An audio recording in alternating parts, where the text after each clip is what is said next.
made it. We made it, ladles and jelly spoons. You're listening to the mighty XRP Radio, home of the unsigned independent musician from across the globe, and also the home of me and Craig when we're doing the Craig and Tizz show. Well, for a couple hours anyway. I think this is episode 6. 6 pickup sticks. Wow. Amazing. We made it this far. We made it this far. That means by the end of this show, Craig, I've said this the past couple of shows, there will be 12 hours of us that people have actually listened to. At least one person who repeatedly listens to us talk basically to each other for 12 hours. I can't believe people have that little to do that they would listen to something like that, but that's on them, you know. I have recently been contacted by the United States Health Service and the NHS over here, and they've asked us to refer everyone that listens to us for longer than 10 minutes at a time to their mental health service. We've got to start keeping that. Well, okay. I think they should probably refer us as well because we're the ones that started this. I mean, yeah. There may be a criminal case pending, but that's another story. We've got some fun stuff queued up for today. That's a whole other episode, folks. A whole other episode. All right. We're going to be talking support in this show. Our main topic is support and being supported creatively. Are you supported by your loved ones, or do they not give a shit, or do they hate what you do in your spare time? Is it just a hobby to them? Is it just a hobby to do you? Who knows?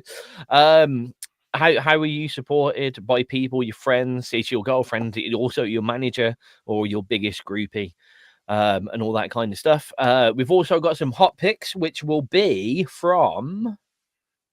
They'll be from Brook Hodges, Michael David Wolf, Helen Counts, Sugarcane Hangover, Cat Yvonne, Brother Dynamite, and Lorenza Wildcard. We also have another shirt of the day, man. What you got there?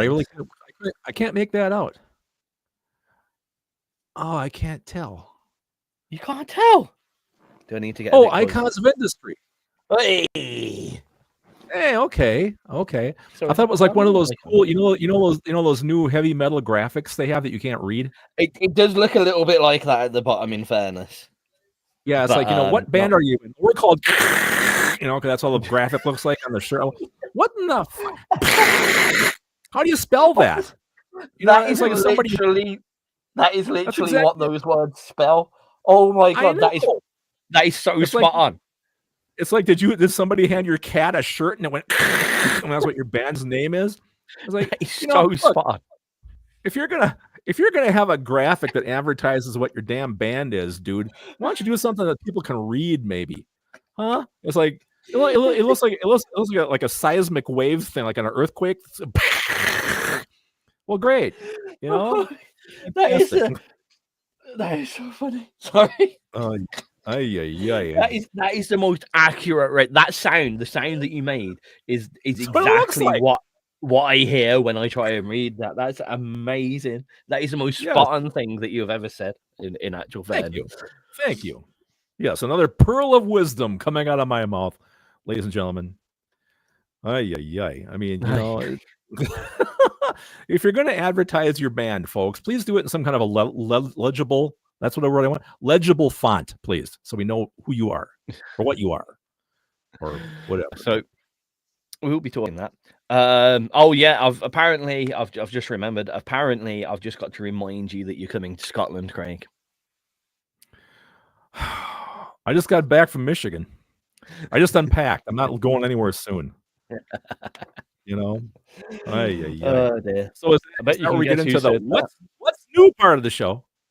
It could be just a quick shout out to guest 781 and Mishappenings, or if they are or are not the same person. And ALC's joined us as well. Hey. Now we got problems.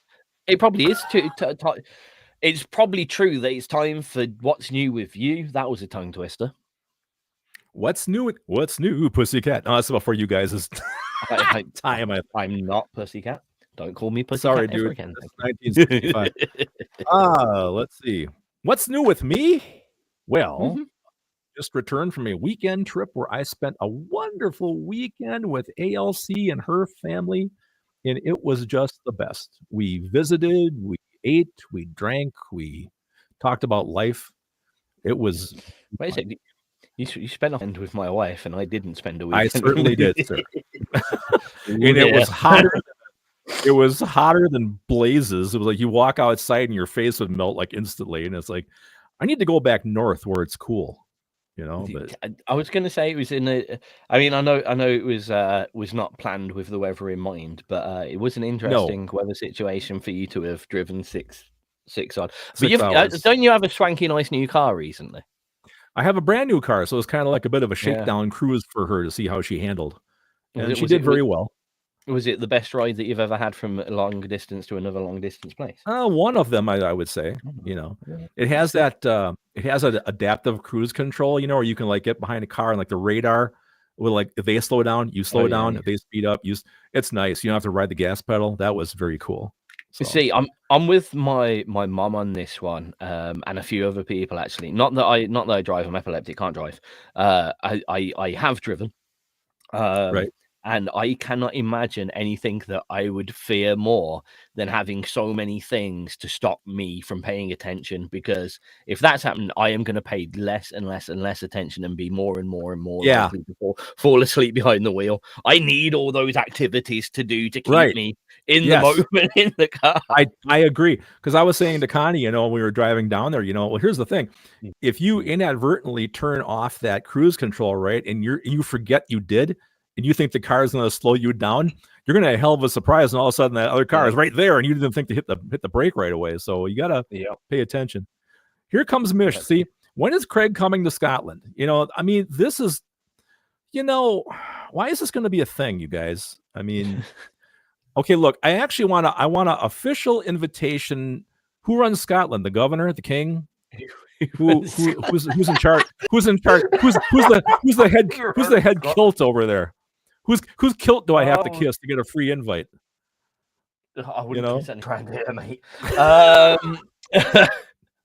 If they want to send me a couple of plane tickets, well, I don't want to know what's under them. You know, so whoever's in charge of Mr. Scotland, I'll get onto the blower to Mr. Scotland later and see Mr. Scotland and say, would you please send some tickets to Craig and his lovely wife to come down and experience the Scottish Highlands? You know, I can dance around in the kilt and overlooking the cliffs and looking at the castle. You must have a castle. There's got to be castles there someplace. Oh, there's lots of castles. I can take you to quite a few castles if you want to do some castles. Okay. Well, cool. Yep. You know what? Like you to be fair, like Scotland is literally the opposite of where you spent last weekend. There's fuck tons to do here. Absolutely loads to do. Well, I have probably done 0.0001% of Scotland in the 3 to 4 years that I've been here so far. I did find a shopping mall that I swear to God was closed from the outside, but you went inside of it and there was some stores. It looked like it was fucking abandoned or something. What in the hell is this? You know, it's like shit. From the outside, it looked like derelict, you know, but there was a few stores in there, so that was something to do. So then I went to a GameStop. What? Were they good stores other than GameStop? No, it's the same old shit, you know. I think they might have had a Hot Topic or something. Hey, we found two. I already said about the restaurants, Kat. The first thing I talked about was the amazing restaurants and the GameStop. How about this? Why don't all you guys get in a boat and come on over here to Minnesota? You're going to be so cool about you need to come over to Scotland. Why don't you guys come on over here? I'll show you the Mall of America. I'll show you Paisley Park where Prince recorded all of his albums. You know, we got stuff here. I can show you Paisley Park in Scotland where Prince, if he was there, it was where he did lots of drugs. Prince, if he was there? Well, yeah, I mean, it's where everyone else does lots of drugs. So if Prince was there, he'd have probably done lots of drugs. Well, shit. There's a delay, Craig. Okay, a delay on what I'm saying and what you're hearing. Yes, there'll be a little bit of a delay. Right. On that note, before we get into our topic and we ruin the whole, you know, air of surprise that we've got. No, there's no surprise. Should we do the first track? Let's do that. Are you ready? I am. Okay, the first track is called How We Used to Feel, and it's by Brook Hodges. Whoop, whoop. Whoop. See, that's how ready I was. That was impressive. Should say I don't feel delayed. Put your arms around me, try to feel how we used to feel, how we used to feel. Say I love you and I try to mean it, try to make it real, try to make it real. We could go on like this forever, I know. I love the fact that I always get all my own notifications. I suppose you would. XRB is live now on YouTube. Oh, good. I should tune in. Hello to all the people that are watching us and stuff as well. It's a pleasure to have you here. Here's to you. This is the only downside to the to this one as opposed to StreamYard. StreamYard told you how many people were on what platform. This tells you nothing. We just kind of get. You can never really see me. So how could I feel like our love was for real? We could go on like this forever and ever. Chasing love that's gone wherever love goes. Could go on like this forever. My cat calls that mall the toilet mall. Yeah, it wasn't too amazing. I thought I wasn't allowed to call Joliet the toilet. How we used to feel. Joylet. How we used Joyless. to feel. Joyless. Yeah, joyless. Well, that was a sweet short. How we used to feel from Brook Hodges here on XRP Radio. Lovely, sweet vocals on a bit of guitar, piano, bass, and drums. Nice and simple, nice and laid back. Very sweet production. Yeah, I thought it was a nice, gentle start to this 2 hours of possible chaos. I mean, maybe this could be a new thing. We can use the music to orient ourselves so we know how excited we should be. Doesn't that sound like a whole lot of work? It does sound like a whole lot of work. And considering you're the one that picks all the tracks for you. Yeah. So if you want to do it, Craig, I don't mind, actually. That's true. Oh, now Connie is texting me now instead of actually jumping in the chat box that we did go by the prison. They filmed the Blues Brothers intro. Oh, yeah. So she wanted me to mention that, apparently. So, yeah, if you're a big Blues Brothers fan, boy, Joliet's the place to be, man. That's where they, Did you see, don't they have like half the Blues Brothers car sticking out of a restaurant or a building somewhere there? It's up on a pole, kind of like over a restaurant or a building or something. The Bluesmobile with the big microphone, with a big speaker on top. It was pretty sweet. Yeah. But yeah, I forgot about that.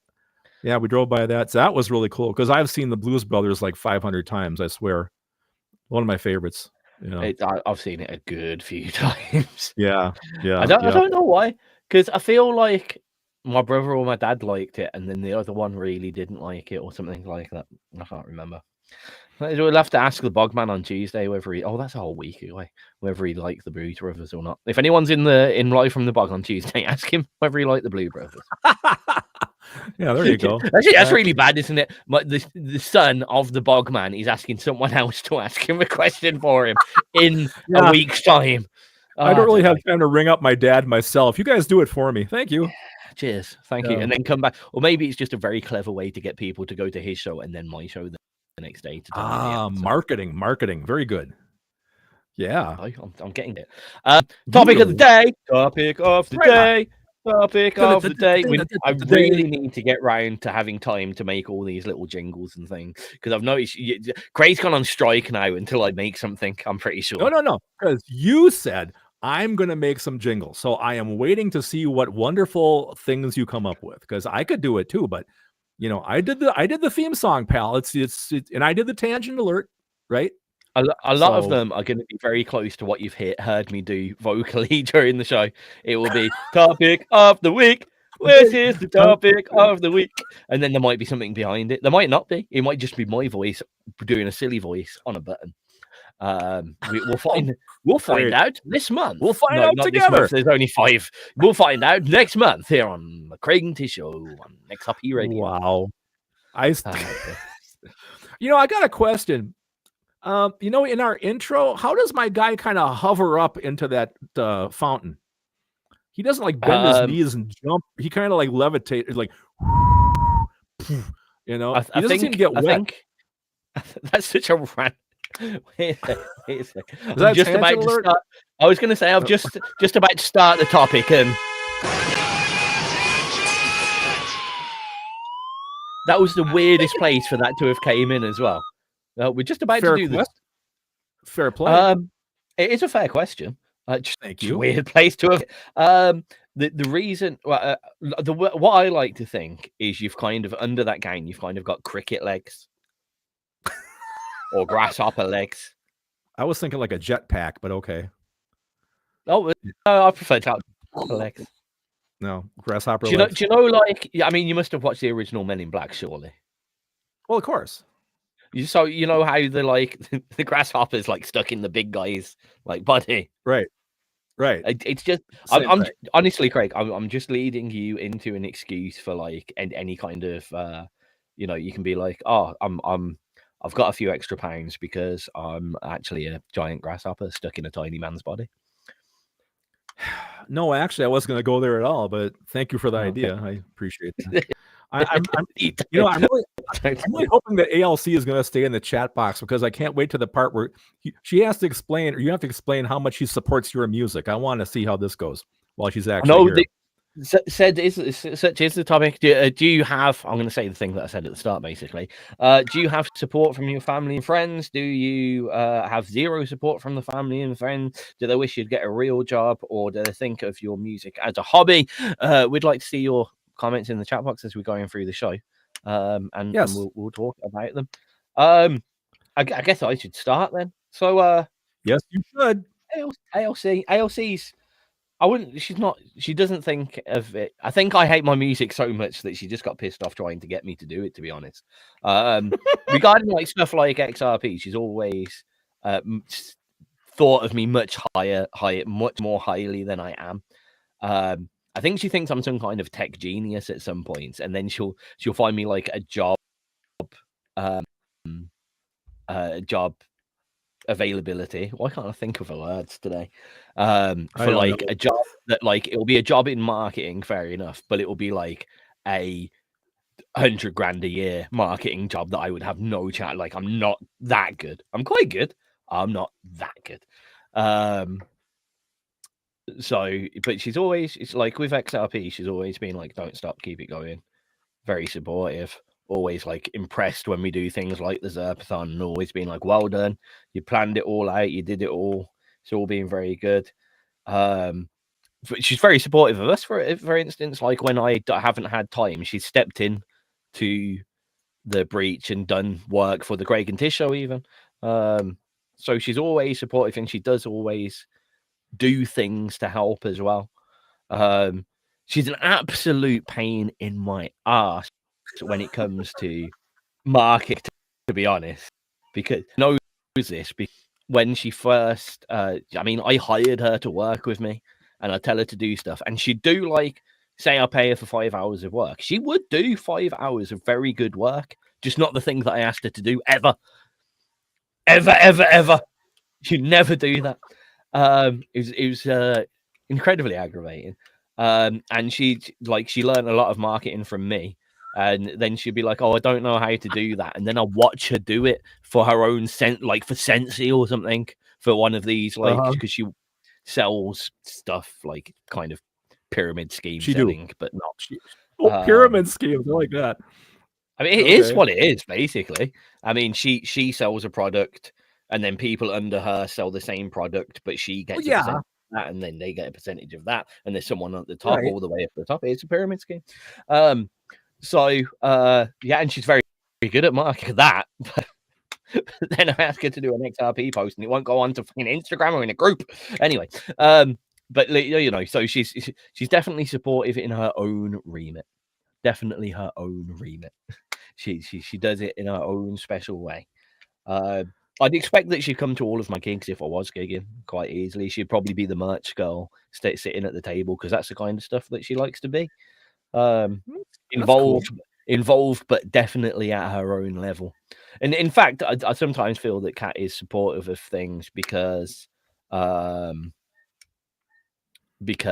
she likes being involved. The arguments that we had for ages, because she was like, well, it's not tagged with Tizz, it's tagged with Tizz and ALC, and I'm like, right, you're only here for 10% of the goddamn shows, fuck's sake. And then I only did one one tag show a week, so she was in it. But yeah, and like, I've got the most fantastic family, to be fair, from a very young age, and it's probably been to their detriment at points. But my mom and dad said to me from a very early age, if what you want to do is put a guitar on my back and travel Europe busking, as long as you can do that, then go for it. Okay. It's always been, yeah, as long as you like, we're not going to just fund you to go and do whatever the fuck you want and have a problem-free life. But if I say sat down and worked it out and was like, I'm a good enough busker to earn £30 a day, £15 in a hostel, £5 for my meal, £10 for something to do, or to save for clothes or whatever, and I work out that I could live like that for a long time, go ahead and do it. If I can't, then don't do that, and don't be a silly bastard. They've supported XRP quite a few times. I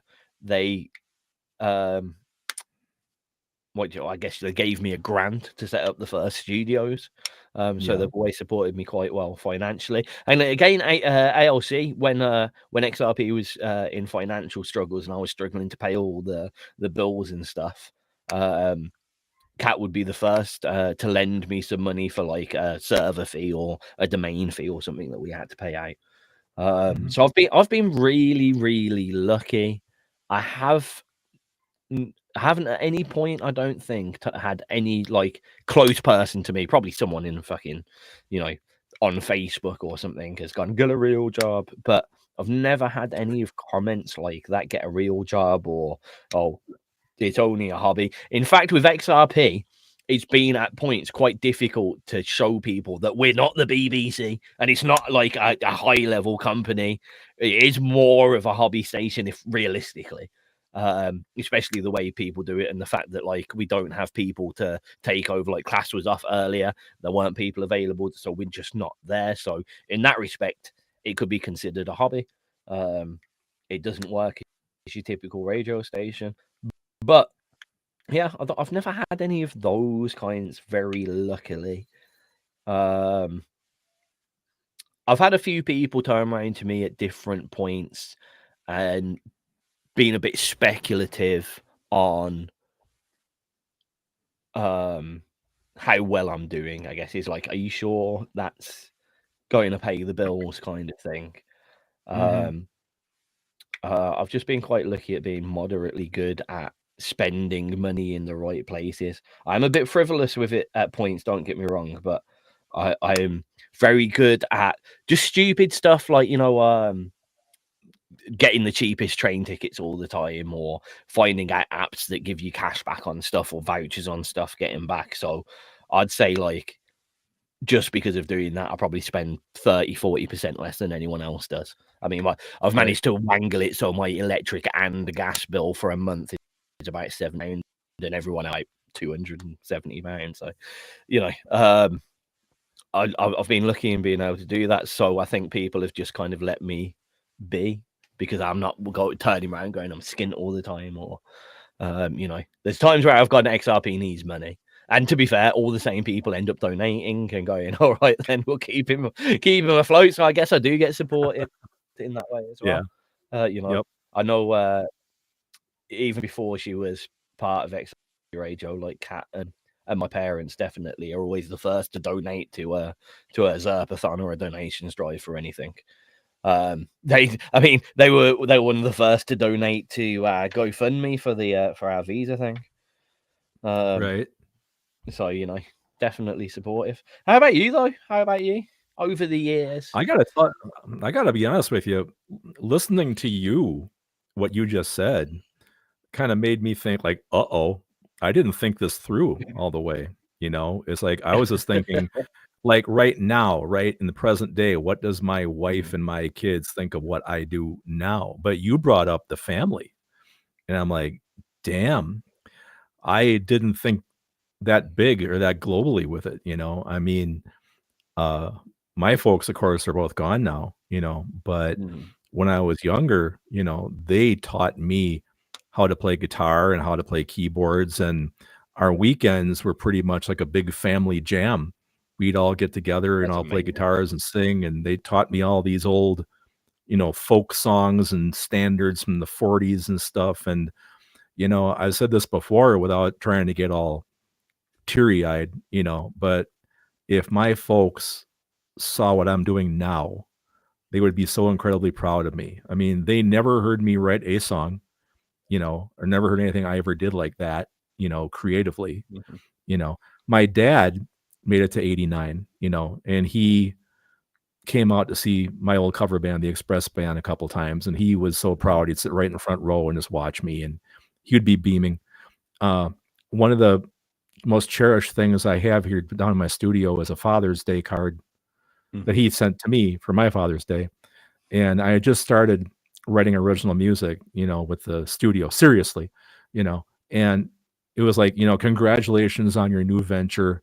I wish you the best with it and everything. And that just to this day, it just touches me, you know, but, and, you know, we came up a little bit different, you know, with me playing in covers for so long, you know, Connie always came out. I mean, of course, when she could, we had 2 small kids, you know, like get them over to grandma and grandpa's for a night. But, you know, the joke was always the band wives would come out, you know, and watch the show. And the joke was always, they were sitting at a table visiting, right? We're up there doing the whole show and playing all this music and stuff. And the joke was always, we could be up there naked. You guys wouldn't know anything about it. You're busy chatting with each other and not paying attention to what we're doing. You know, we just happen to be up there, you know, making music and stuff, you know, and, but they always said the people watching was pretty good. You know, getting some of those bars, there were some pretty interesting folks to look at while we were playing. A lot of interesting drunks on the dance floor and what have you. And, you know, but but present day, I mean, I know Connie is super supportive of what I do. I mean, she's helped me out with the studio and the guitars and the, you know, I mean, she jokes with me. She's like, you know, as long as you keep it in the basement, I don't care what you do. You know, she's just being funny, you know, but she, you know, we built her new little sewing room upstairs where it's not so cold. And she gave me a little, it's like a dormer up there, like a little section of the upstairs. And she gave me a little second studio space up there where I can work and not freeze to death. So that's been really nice. But she does her crafting and her sewing and stuff. And I support her 120%. And we kind of support each other, you know, that way. So, in terms of being a hobby, though, I think in cold reality, I'm probably a hobbyist. You know, I'm not doing this to get rich or to get popular. I really enjoy what I do. I love the process of what I do. You know, I always said thank you so much to XRP. You know, because I wouldn't have known how to share what I do. You know, I mean, like you and ALC, Tizz. I mean, you guys have been the best for me for Third Bridge. You know, I mean, it's so appreciated. You know, I feel like I have family here, and that's the support I get too. The people I've met in XRP, the chat box, the community of people here, you know, have been so supportive of the music I'm doing. You know, and right back at them as well. You know, so XRP for me, not to blow its own trumpet as it were, but it really did change my view of a lot of things. One of the biggest ones was around support. So on the other side, we've talked a lot about family and people close to us. Right. Friends of my, so between kind of when I was, I don't know, well, all of my school life, you know, school friends, college friends, uni friends, up to when I started doing XRP stuff radio wise. and meeting an extended group of people online. It made me realize that in the nicest way I can say this, a lot of my friends were friends of convenience. It was because they were close, because they were local, because we knew each other through school. And it was almost like we'd picked the least bad group of people to hang around with, as it were. Yeah. I very rarely see anyone at all from that life. Full stop. Not that I'm particularly hate them or pissed off with them, but when I learned that I can keep some very good friendships, just like my one with yourself. We've never met each other physically in person, but we host a show together. We can chat together on a regular basis. You are one of my best friends. Thank you. And it's that ability to turn around and be like, look, like I don't have to speak to you. I can search out great people through great channels and great communities, and pick the very specific people that I have an interest in and want to speak to and make my life better, not worse. So a lot of the people that I knew from school, they were all right. You know, I have some fond memories with them, but I would say that I had a couple of friends in particular, and I don't know whether it was from jealousy or whether they saw it as a hobby or couldn't get, you know, they were working horrible jobs and couldn't understand that what I was doing worked, and made significant amounts of money at times. So I had, like, in early days, I remember one friend of mine, I won't say his name because I'm not that horrible, but I remember he turned around to me, we were just sitting down chilling one day, and you know, having the same kind of conversation that we have at the start of the show. Well, what's up? How you doing? What's new?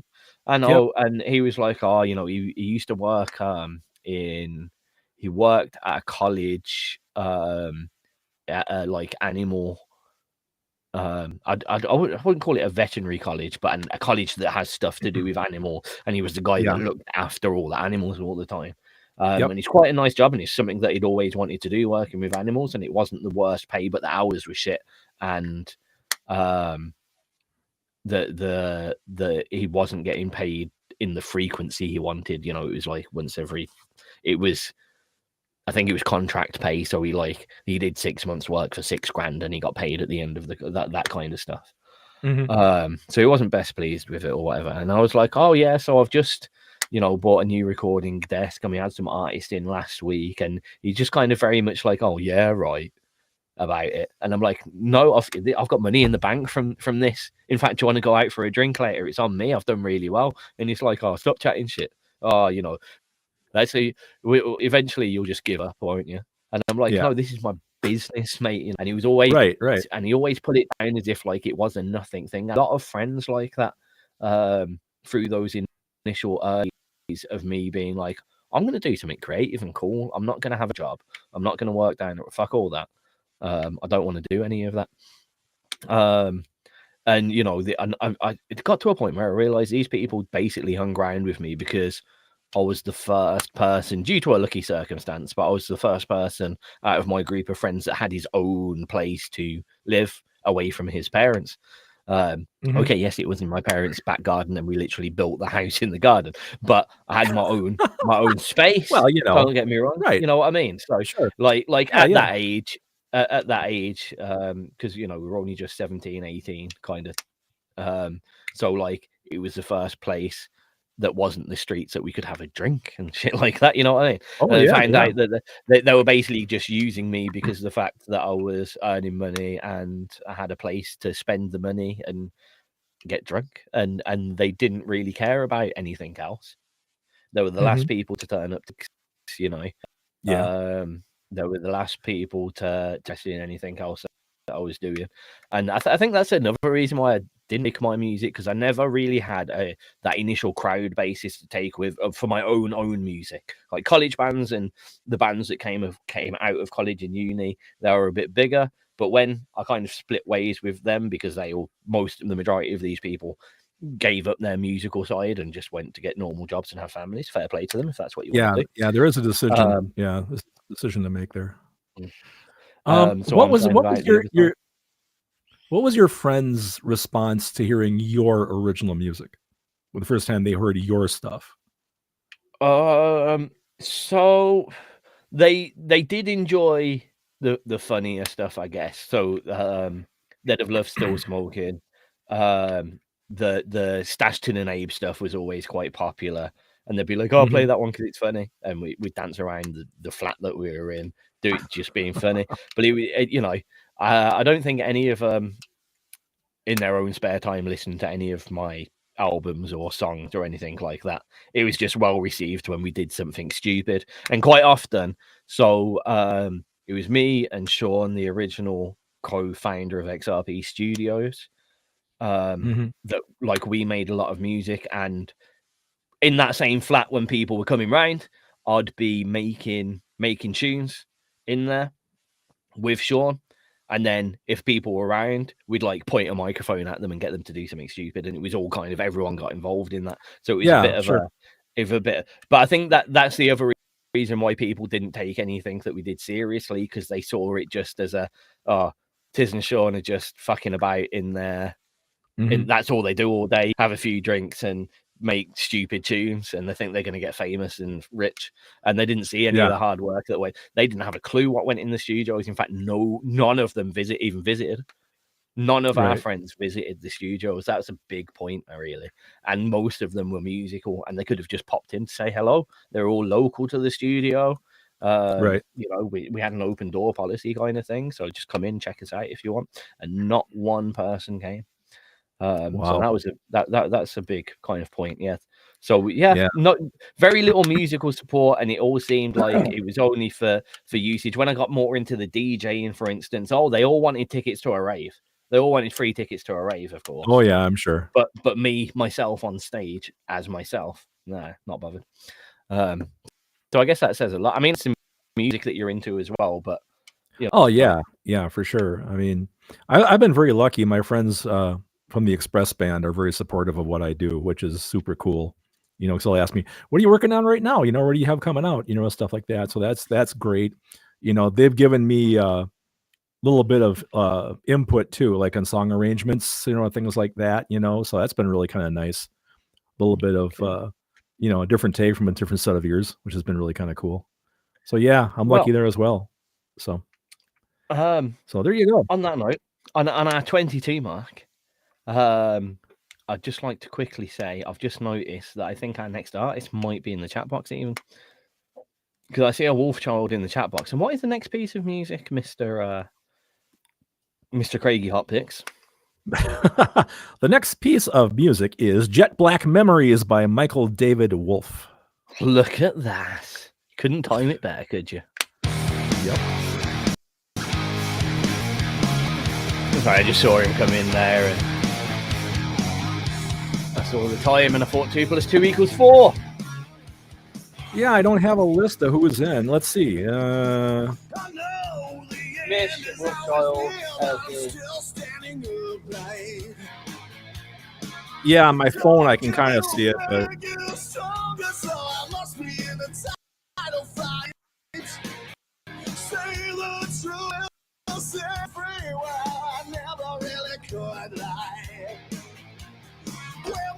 yeah, this time is flying today, I think, man. It's already 1:45.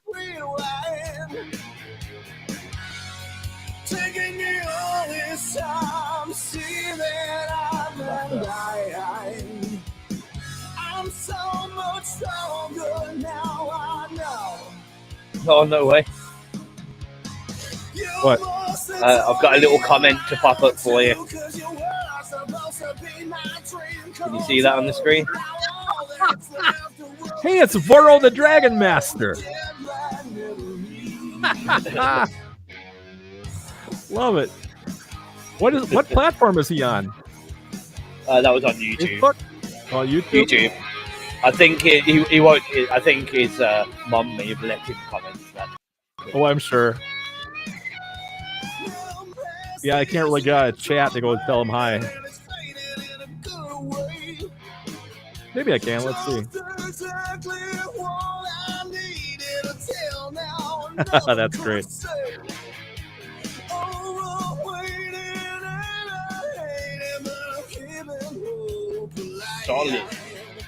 Solid chunky riff.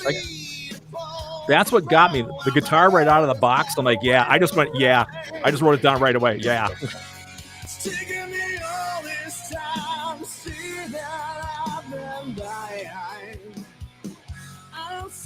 Great vocals as well.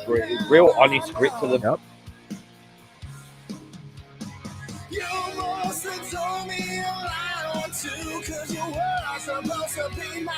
Wouldn't mind that kick a bit punchier for this kind of music, but it sounds like. Well, it's done so well.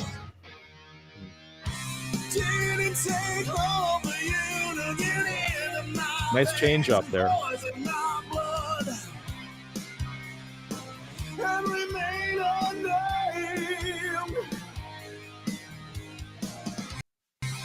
I like that they've chunked up the bass a little bit more to the forefront than you typically get in this kind of stuff as well.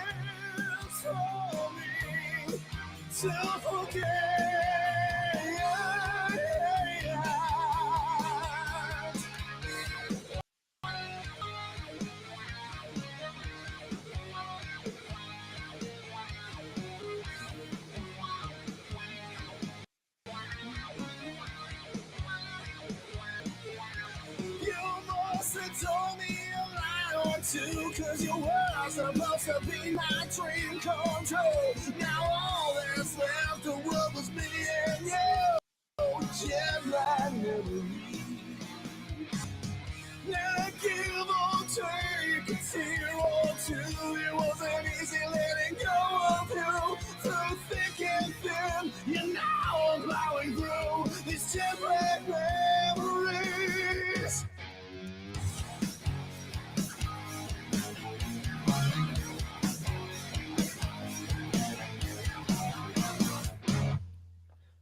Whoa, I like that as an ending. The abrupt ending. It was kind of off-lilted. It's dun dun, and you want that extra on the upstroke. Yeah, yeah. You want that extra bit. I do like an ending like that. Solid riffs. Nice start. Yeah, very very clean. Yeah, Wolfchild says being an original artist is a labor of love for sure. It's not a hobby; it's a passion. You are absolutely correct. Like I've told people before, I need music like you need air. That's how I operate. I do like that. Oh, that's true. I can if see I didn't have it, that range, to be fair. Yep, agreed. Very nice, fantastic track. No, it's something that that puts it away. In fact, more about the track. Sorry, we got going to all over the place. I did very very much love the chunky, very forward bass. You're not usually that forward with the bassy end in that kind of music. So, and I'm a bassy guy. I think more people should put more bass in. So I was very happy with that. I love that. Maybe that's why the kick was a little bit soft for my great sounding kick. I just wanted it a little bit more punching me in the gonads. Not actually punching me in the gonads, just like not literally. Yeah, I wanted. Here's the thing. I mean, part of my job on the show here is every week I pick, the hot picks, right, for the songs to play on Wednesdays. And I played that song. The first 30 seconds, I just went, oh, shit, yeah. Because that guitar was just so damn punched to the nuts. And I was like, okay, that's it. I don't have to hear anything more. I got this. So I wrote it down, went on the list. So not quite honest vocals for a rock track as well. They didn't seem to be overly compressed or overly affected. Just nice, honest, very, very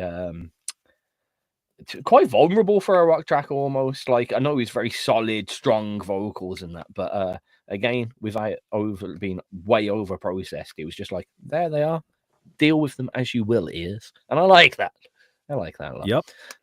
Top stuff. Michael David Wolf, Jet Black Memories here on XRP Radio. Please do make sure that we get more of your music if we haven't already, and we'll play it in future as well. For sure.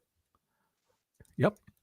Right. Back to what we said. Yeah. So what I wanted to say actually here, right, with what Wolfchild said, being original artist, a labor love, sure, it's not a hobby, it's a passion.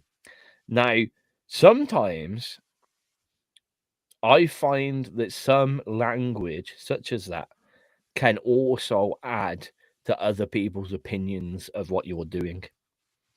So I find like labors of love. This is my passion. They're not words typically associated with work, jobs. This is my main line, what I do to live off. Would you do you reckon like so? Here's what I put to you, Craig, because you keep saying it's more of a hobby for you. Do you think you almost make it more of a hobby for you? No, actually, for me, I pretend, I pretend like I'm a professional musician and this is what I do, like for a living. I know, I mean, in all reality, it's probably a hobby, yeah, but I look at it as no, it's a professional thing. I mean, I'm not making any big money at it or anything, but this is my job. This is what I do now. So I guess I am a hobbyist in terms of, well, the gear in my studio, the quality of what I have, all that type of thing, but yeah, like I said, it's like reality against fantasy. In my fantasy, I'm playing the rock star. Of course I am. We all are, I would like to think. If you didn't have that attitude, right, you wouldn't do it, I think. I mean, but hopefully that answers your question. I might have came at it a little sideways for you. No. I like the answer. It's a good answer. Yeah. I sometimes worry that like it's one thing that I hated about the media, to be fair, is they recoined the term indie. So for a very, very brief moment, indie meant independent musician as a whole. And we started getting a kind of foot on the ladder and started making bigger moves around 2015, 16, 17. And things seem to be going very strongly in the right direction.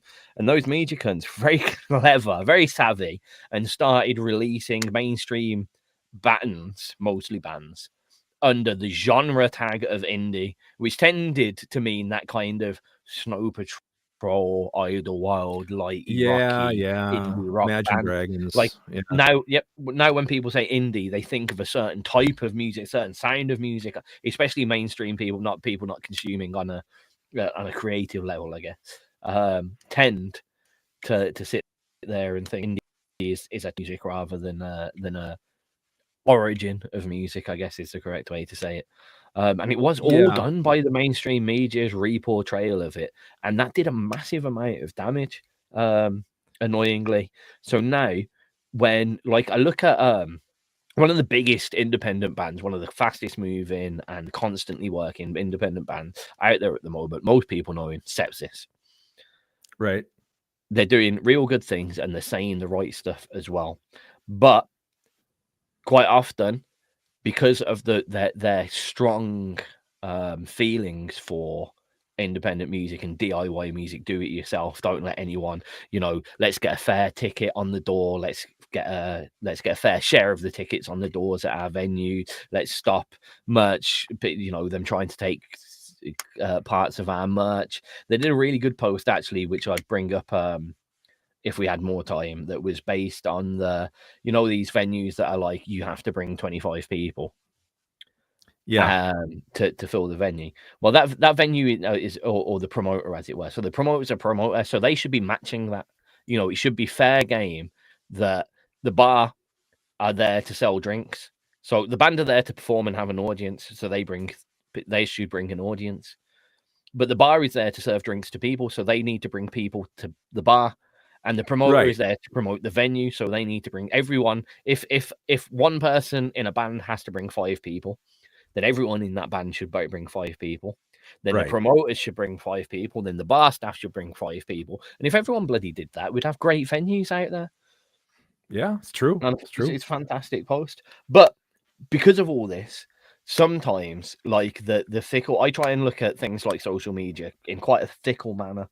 And see, like, let's just put this real basic. Let's look at the shittiest way that people are going to look at this post. Because quite often people look at Facebook and try and take the shittiest opinion they can. Oh, yeah. And it can come across like they're not as settled, or I don't want to say not as professional. They're a very professional band, to be fair. They're not. It's just a really awkward topic awkward way to say. Awkward sentence to say. Okay, that was an awkward sentence to say as well. But Well, you're like consistent. almost that attitude and certain words, and the fact that they're an independent band. We only play independent bands. I love independent bands. Puts down how good and how quality they are. For those Yeah. people that will approach a band or musician and judge the book by its cover, as it were. If they saw a social media portrayal of them before they heard the music, they might just think, and we're talking stream group of people, 1 click, 30-second viewers, may think that that's just another indie band. I don't want to click on that. It's not going to be as quality as the stuff that I've got on my Spotify playlist. Yeah, well, you're going to start debating quality. It's a whole different thing too. The thing for me, I think I have a bit of a different take on the word indie. To me, indie kind of comes from, like, remember the punk movement and the DIY movement? You made your own crappy t-shirts, you printed up your own flyers, you advertised your own gigs, you bought your own shitty guitars, you learned how to play. You didn't have a great studio. You get somebody's mate had like a 4-track or something. You put out a cassette. To me, that's indie. Okay. Nothing slick, nothing overproduced, DIY. That's what I do here, right? I mean, the buck stops here. It's all me, So I'm an indie artist in the true sense of the word, I think, in that way. I mean, like you said, it was great for years, and then kind of MySpace came out as a place where any musician of any quality could kind of put their music there and share it along, and that was a good start to it. And then things like Facebook and that came out. And again, like I said, in about 2015, the people who were independent suddenly realized this is a great way to get people together under one banner as an independent banner of people. And it worked really well. It was fantastic for about 2 years. And then again, the terminology got changed. And the other thing that the mainstream media are very good at is getting a lot of infighting in the higher ends of the independent stations, promoters, stuff like that. One thing that you missed out quite a lot of was there was a big radio station war. There was a war between radio stations. There were independent radio stations going into each other's chat boxes and just causing scenes and trying to hack into each other's Facebook pages and making up rumors about, like, the biggest one. All indie radio stations kept doing this to each other, and it pissed me right off, just saying that we were ripping off musicians, or we're keeping their music for themselves. We're taking their music and using it for our own means, or or that kind of stuff. Like we're doing something subvertive. When we bought out the XRP store, the actual store of it, every other radio station said we were just stealing everyone's money and selling it for ourselves. Everyone. That's professional. Ridiculous. It was bonkers. Yeah. So we got to this point where this great amount of support just became unsupportive of each other because everyone was more worried about themselves and being the best by putting other people down rather than being the best because they're doing a good thing. And this is why quite often you'll see a lot of these stations out there that they haven't.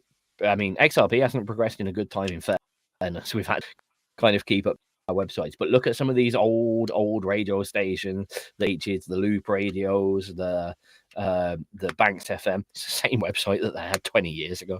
It's insane. It's crazy. Yeah. Because they've been too busy putting down other people. And we did it for a little bit. We got caught up in that run because we were that pissed off about everyone saying shit about us. We just turned around and lost it. It was me and Davey. We just lost it. And we started having to go at other people because we got fed up with 2 years of fucking shit off everyone. And then it became this point where a lot of stuff, the supportive avenues became very kind of closed off echo chambers. And even today, we're still recovering from the damage that was done all that time ago. From mainstream media subverting terminology, alongside instigating wars between people, and then using that information, all the negative information, basically to turn around and go, why would you get involved in this bunch of shit over here? and then we had nothing else to be known as, because this is why XRP was very much our first word was always unsigned. It's the unsigned revolution, because indie lost its term, but then we found out bands didn't want to be known as unsigned because people and loads of people said this, and I didn't see it myself, but a lot of people said they're unsigned, so that means they're unworthy of being signed. They're not as good as signed bands, you know what I mean? Rather than being independent, it's like you're either signed or not signed. Not and un are very harsh, like negative terms. Yeah, right, right. So it was taken like that, so that no one liked that. It's just a mess, really. We're only just getting back onto a solid thing, and because of that, we've ended up with a lot of bands that just went, fuck everyone, we'll do it ourselves, and we just be in everything, can I? Like Sepsis, like smashing to pieces as well. Just do it all themselves, and there's no independent scene as such with them in certain ways. They are their own thing, and they work with a lot of people, but it's almost like they work as promote their own radio station, as it were. They send music to radio stations, but they still in their own ethic are themselves. And they've taken independent down that route, which is a shame, because it could have been this massive community of people, and now it just means you're over there independent. It's a shame. Yeah, that's a shame. It should be a community. I mean, we're all in this together, as far as I'm concerned. Yeah, it just ends up as a bit, and like the other thing is, like, you see people in the chat box, and some people are embarrassed because they've listened to another radio station, and what I'd rather them do is go to that radio station and go, you and XRP should merge. Yeah, do something like that. Expand the community. Don't feel like you've been naughty because you've gone and listened to Isaac Banks on Valley FM. I mean, I don't specifically like the guy, but he does a fantastic thing. He's a great person. He's done fantastic things. Not my cup of tea for a variety of reasons, but I would never stop anyone from listening to him. And you know what? If my show's not on and you're over there listening to his show, you're listening and supporting independent music. So I don't give a shit. I really could. It's a good way to look at it. Yeah, right on. Well, that means you're spending more time on independent music, which means you're more likely to come back and listen to my show. There is some clinical way of looking at these things. Yep. For sure. Oh man. Oh, it all works. Yep. Right. I think we've eaten up that topic.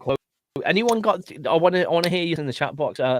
We only had a few of you have joined on the later side of the thing, but do you have anyone that is very supportive of your family, very supportive, or do they think it's just a hobby for you? How do you about that? Even we're here to talk about it. This is like a big open-ended psychiatry session in some ways. It really is. I mean, does your wife think you're a fool, or or your significant other, or is it a phase? Oh, he'll grow out of it. He'll get over it. Maybe he'll take up golf. Phase ever. Yeah, I've been phasing since I was like 6. So like, oh man! But I think we'll also play the next track. We're halfway through the show. Start getting through some of our other fun segments. Yes, we'll probably play a track, and maybe do show and tell or something, or something like that. Good. I think that's a good idea. Talking about tracks. This is quite funny, actually. I've only just noticed this, just about what we were talking about as well. So the next track, the genre tag that they've put on their metadata is indie alternative. Isn't that both almost the same thing, or am I reading that wrong? Can you be indie? Well, no, there's alternative and there's indie. Yeah. So indie alternative. I mean, if you get very grammatically, the alternative to independent is signed. So, well, yeah. If you were going to be very dramatic, you could say it's the independent version of alternative music, I guess. Okay, I like that idea. That's what I hope they mean anyway. What do you think? Do you think they've gone for the indie genre or the independent meaning? This is. Yes. Oh, I'm so sorry. This is Unavailable by Helen Counts. Lovely. I like Wolfchild. My family, for the most part, was "Don't quit your day job" camp. Drive all day through the valley to your place, through the hills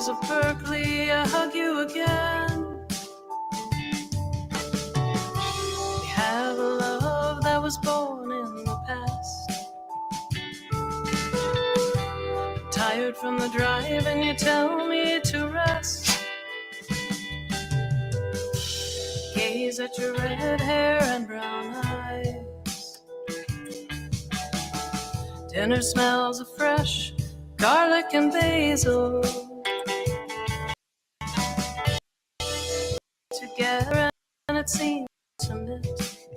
It's like the reggae folk version of Bizarre Buffet.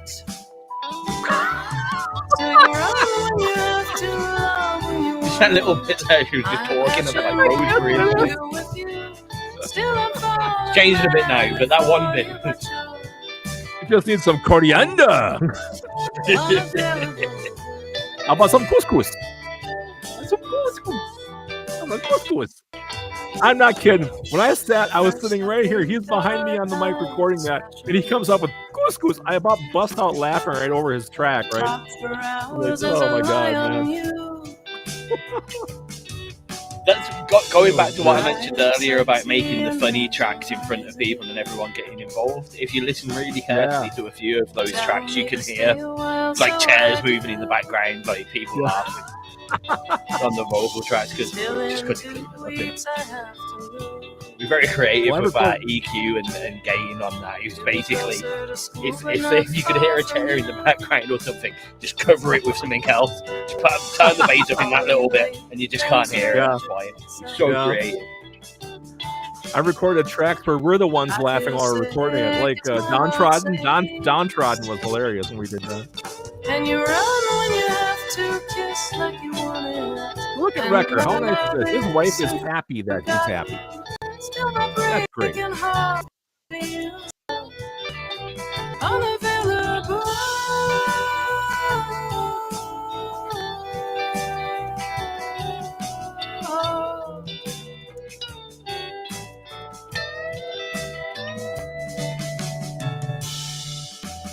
When will I trust my heart again? I feel like Wrecker would said When like will my love be enough? he sung something at some point, or like I can't remember now. I know. Remember that. I'm confusing. I know I'm confusing what he said with someone else. So there was. I can't remember who it is, but I remember a very strong story of. He used to sing. The person used to sing all the time. So his wife got him one of those, like record your own song in the studio, red letter day kind of packages. What you normally get for a little girl to record her favourites, Taylor Swift. Right. Yeah. It went that. And then he met someone, and she kind of encouraged them to get in the band with these people. Okay, that sure. Kind of thing. And that's just. Yep. But I know that's not Wrecker. But I remember Wrecker saying something similar. Somebody, but not that story. It wasn't that story. Anyway, it's okay. That was unavailable from Helen Count here on XRP Radio. Helen does have a great voice. She really does. Reggae folky vibe to that, I would say. It's not the first time we've played Helen Counts in the Craig and Tizz show either. It is for sure. So that's good. Yep. Do you want to? Should we do? Are we doing show and tell? We should. So moving right along. Moving right along. When are we going to have a show and tell theme? It's show and tell. You're just going to do that, aren't you? Same time all the rest of them. It's show and tell with the thumb. Show and tell. Hey, it's show and tell. I'm waiting for something like that from you, right? Like, probably something similar. Okay. Oh, fine. Who wants to go first? One. Who can? Are you ready? I'm always ready, man. Not for what you're thinking necessarily, but I'm ready. Okay. Okay. Let me make you big, and you can go first. So we need that one. That's not me. We need to put Craig. Yeah, no, I need to drag you into the box. There you go. Right. Okay. All right. I'm going to preface this a little bit before I whip it out. Okay. I'm already worried. As y'all know, my wife and I are pretty big Disney World fans, right? So. No, you're not. Last year when we went to Disney on one of my trips, I went to. Some call it Star Wars Land. Some call it the planet Batuu. And while I was there, I built this. Oh, Oh, that's so cool. My custom built lightsaber. That Made is it myself. That is so cool. Fire it up. Oh, that's so cool. It's got the noises.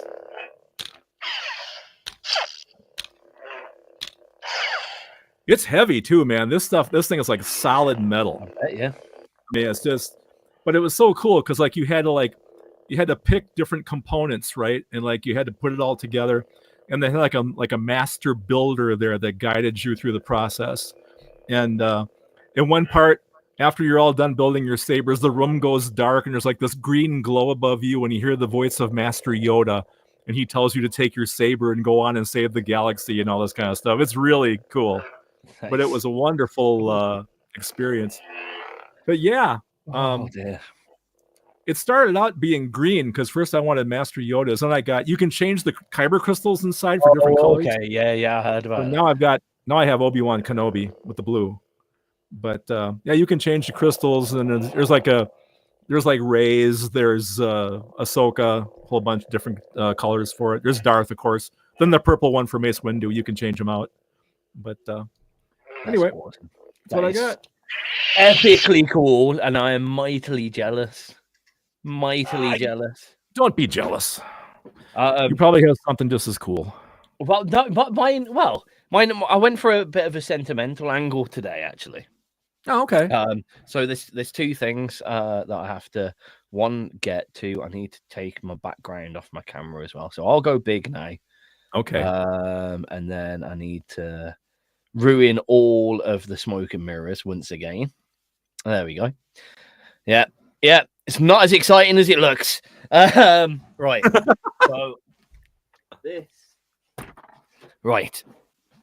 So these are two things that I've had made for me over the years. The first is this. Yes, it's the wrong time. It's my XRP clock. My brother made me this clock.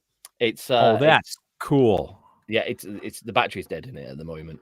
No, that's great, man. So I used to have this set, and it does have, you can take it off and you can put extra hands on it. And it was like it was my hourly clock. It came a bit awkward to use, to be fair, but the idea of it would be like in a normal radio show, you'd have like a red hand here, and it'll be like, do the news at this time, play a track at this time, and you've got all the little hands that you can put on it, so you can schedule out an hour's worth of radio. The problem is with that is, if you do a 3-hour show, you need kind of 3 of them, really. Yeah, I suppose. So I stopped using it, but I did enjoy it. So my brother made me that, which is quite cool. My brother is one of those guys that likes to make handmade things. This is another cool thing. So something very, very similar. The ALC made me this. So at first glance, it's just the XRP logo in a frame, right? Right. I don't know if I can show you this because of the glare on the screen, but it's actually made up of millions of little tiny diamonds. Oh yeah, that diamond art stuff. Oh, that's really cool. Hey, you can see it a bit better there. So, and you have to put each individual one basically in one by one with tweezers. That's like great. Millions of them in that. I have not the patience for something like that. I get the impression if I ever walked into your house at XRP Towers, it's like the whole house is XRP. This room is just XRP, and there's that one room is XRP. The general color theme here is black and yellow and gray. Black, yellow, grey, and white. Pretty much everything in the whole house is black, yellow, grey, or white, apart from Mole's room, which is Pokemon. Like you look at me, basically I make every room that I walk into an XRP room, especially if I'm wearing, not with work, but obviously you've seen my XRP trainers the other day. Yes. My custom Zerpy trainers. Right. How do I get us back to normal? They gotta flip us around. There you go. And so that was good. What else have I got?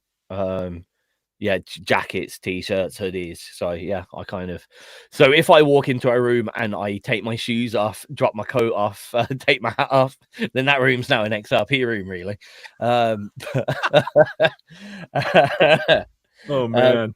But it's not. I mean, it's not horrifically. I'm surprised you haven't seen a photo of our living room, actually, because yeah, I think I did like when you remodeled. I think maybe the living room is basically no. You know what I love about my living room, actually, or our living room, should I say?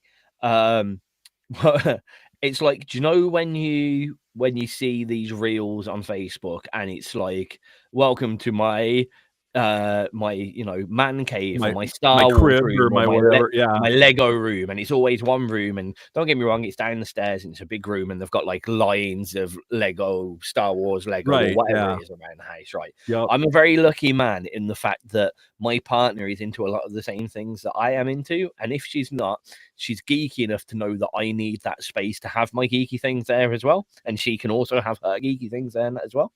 So our living room is literally just Star Wars and Final Fantasy everywhere. Star Wars, Final Fantasy, Studio Ghibli stuff just everywhere. The whole back wall, there's a shelf that goes pretty much from the one side to the other, and it is now full of Lego Star Wars all the way across. I've got one of those, those like floor to ceiling glass display cases.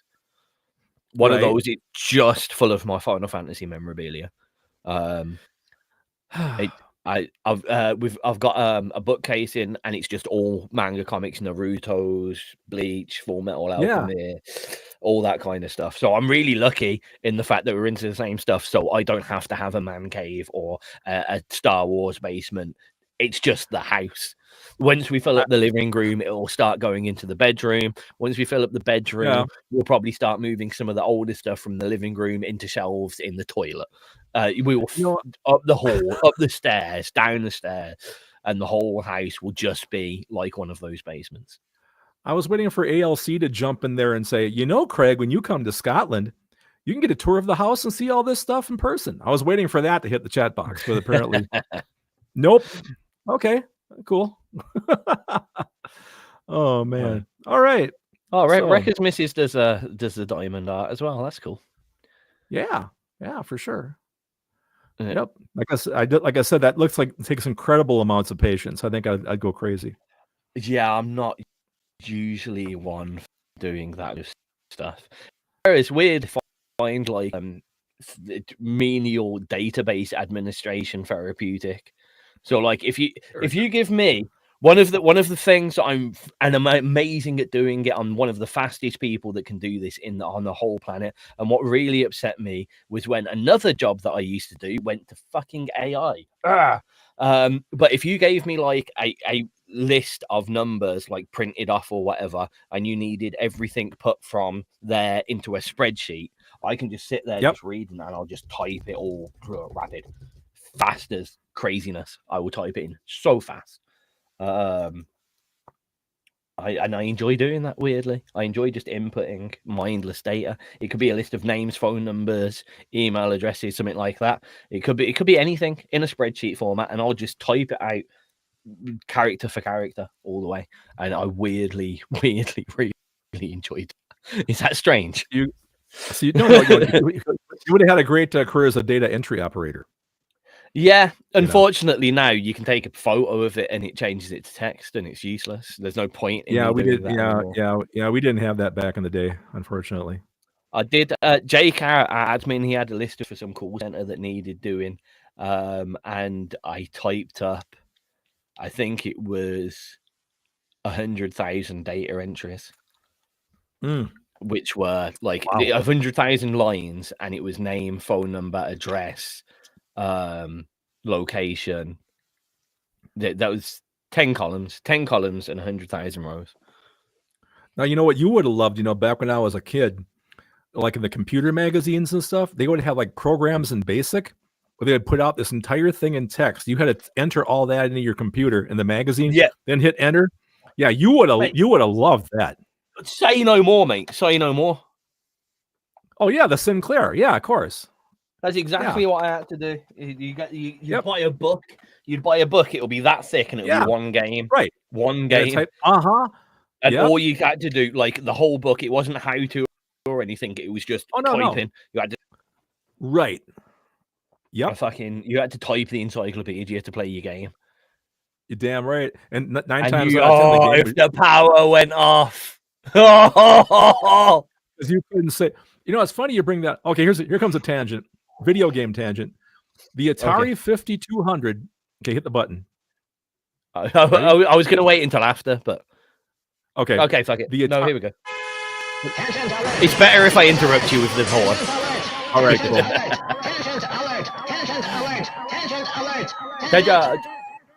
Tangent. The Atari 5200 was the first home video game system to include a pause button. Was it really? No other systems up. If you were doing Space Invaders and you were going to roll that fucker over and get all zeros and you had to pee, you were screwed, man. You put the controller down, you went to the bathroom, you came back, and the game was crashed because you couldn't pause. I was absolutely sure this had a pause button. But the 5200 had a little yellow pause button right in the middle on the controllers. That was the first system to ever have a pause.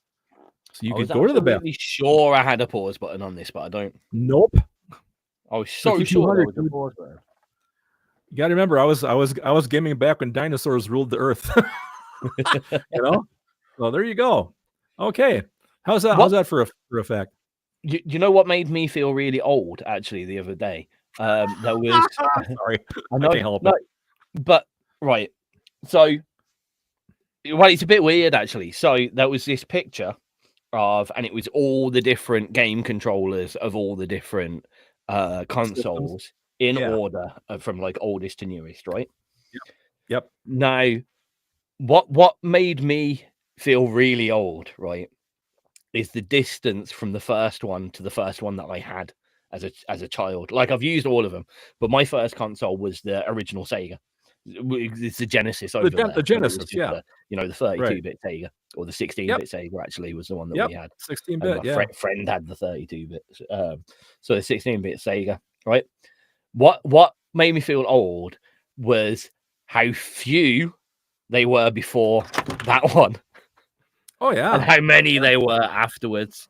That made me feel very, very old. And also, you shouldn't laugh because the distance between probably the first one that you owned and the first one that I owned was not many. In fact, you probably either had the first one or the second to first one, I would expect, because I think they were the Ataris. And I'm only about 3 after that. Yeah. And that's the funny part too. I mean, you play the modern games now, right? You have so many triggers and buttons and stuff. When I started out, you had one joystick and one button. And your guy was a little block, a little square guy. That was your guy. Yeah. That's where I started. And paddles, God, don't you miss paddles on machines? Remember they used to have Breakout with the paddles and stuff? You go back. Yeah, that was, they don't have it. They don't make this. Yeah, they don't make stuff like that anymore. No, I wasn't a big fan of the circle, to be fair. Oh, Connie is huge she's a big Breakout fan. She loves that stuff. My mom is actually. What was it? Catherine loves Brick Breakers actually. Yeah, Breakout. Yeah, fantastic. Yeah, I know Connie could play that forever. She's really good at it too. You know, the one game, boy, good thing we hit that tangent learn button. That was a good idea. The one game that Connie can kick my ass on, Cubert. I can get like 1 or 2 boards of Cubert, but she can just crush Cubert, man. I know how she does it. Cubert's just lots of squares, jumpy one. Little orange guy goes from cube to cube and he falls off the edge and goes, ah! Yeah. Yep. Yeah. Good stuff. I didn't play that one much. Yeah, it was good. Back in the arcade days.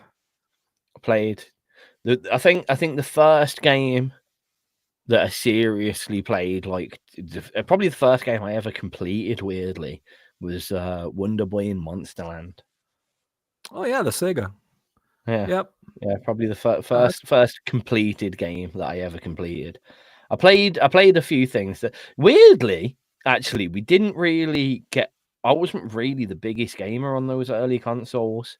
We used to play a lot of the family games, like Micro Machines on the Sega. Classic. That kind of stuff. But very few, like at that age, my very young age, very few games that were like I'd play Sonic, but I'd get through a few levels and kind of give up. I was the never same thing with remembered Sonic. to write down the codes to get back The to the right password to levels. keep going. Yeah, I liked Sonic, but I wasn't any good at it for sure. Yeah. know. Whereas like we'd play Monster Boy in Wonderland, me and my parents and my brother would take turns and we'd just leave it on constantly. The Sega would just be on until we finished it, and then we turn it off, and then we play it from the start again. And we did that quite a few times. But yeah, it wasn't really until I got into I gamed a little bit more with the PlayStation 1. And that was a lot more family gaming as well. So we used to play we play Cool Borders a lot as a family, trying to beat each other on Cool Borders. Yeah. That's an interesting choice. I know. We loved Borders as a family. And then loads of stuff like Medieval, Crash Bandicoot, hated Spyro. Yeah, I was gonna say Crash Bandicoot for sure. But yeah, it's funny because I was like do a level pass. That was my early gaming. Do a level pass it to your mom. She'll do a level pass it to my brother. My brother would do a level pass it to my dad. And then my dad eventually stopped getting it passed to him because he was terrible and he hated it. He's one of those gamers like he got too frustrated. Well, or maybe too into it, or too worried that he was letting the team down or something. And he's one of those like as he's jumping and he'd have to make a jump, he'd go. Oh yeah, the whole body move. Yeah. You should see him. He was brilliant. If we could ever get him on a racing game, which was very rare because he liked them even less. He was brilliant. He used to sit back in his chair and he'd have the controller out like this, and he'd have his legs crossed, and like he was one of those, right? He didn't really do that much, right? But his feet went where he wanted to go. Like you'd see his feet. I can't even show you like this, but like his feet would be together like that at the end, and they'd be like, I love that. Brilliant. Yeah, Connie's mom, when we used to play basketball on the 2600, she'd take the controller and go like this with it, with her guy, kind of move it around like that. It's like, okay, mom. I know, because I had stuff I wanted to talk about back when we started doing Geek Time today, but this isn't Geek Time yet. Geek Time comes a little bit later than now, I think. This was just meant to be show and tell, but yeah, I know, because I actually have something to show you guys when we get actually to Geek Time, so I can do it now. Well, I was going to say, I think we should do a couple tunes. Make sure we're still on time. I do want to play Icons of Industry as well. See. Because it's t-shirt. I forgot to write down t-shirt, band of the t-shirt week time. Yeah, I know. Okay. And we if we can squeeze them in, we should probably play a couple of these people in the chat box as well if we can. I totally agree with you. But we're not going to do that now. We're going to play two other people. Who are the other people we're going to play, Craigie? Okay, we're going to do Keeping the Peace by Sugarcane Hangover and Wildflower by Cat Yvonne.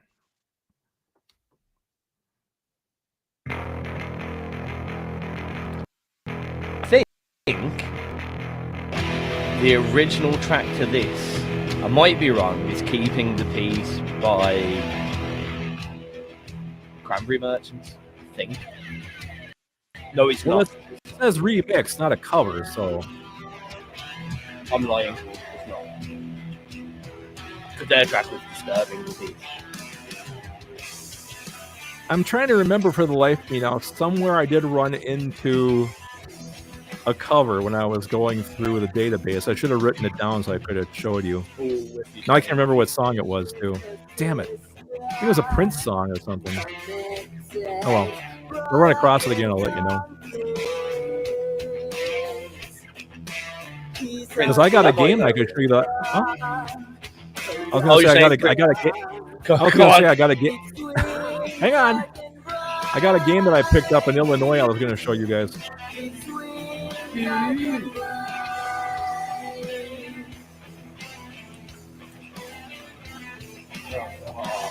Last half an hour. I think I'll make it, Craig, just about. You seem pretty awake to me. I'm sure there are times I'm surprised you haven't noticed where I'm like, I'm obviously not thinking about what I'm talking about. No, you seemed really coherent as far as I can figure. I don't feel it. Well, we're over the hump, man. Less than half an hour to go. It's quite funny. I won't like. About 2 hours before I finished work, I composed this big long text message to Kat. Don't feel bad about this at all or anything. Yeah. The long text message, and I was like, because I just slipped my mind right at that point that it was Wednesday, and it was like, when I got home, you need to make sure I go straight to sleep. I need to go straight to sleep. I can barely stay awake on the train. I mean, no, I just need to go to sleep, make sure I sleep, and then just wake me up, say goodnight, and then let me go to sleep. And I composed out this whole text message, like, make sure I get home and then I eat straight away, and I do this, and I just get straight into bed. Right. I was about to send it, and then I just saw at the top of my screen, Wednesday. And I was like, fuck. Delete. You know, it's so funny you say that, man, because, you know, it's always kind of a joke with me and Connie. It's like, the only thing I really have to do the entire week is just 2 hours, okay, on Wednesday.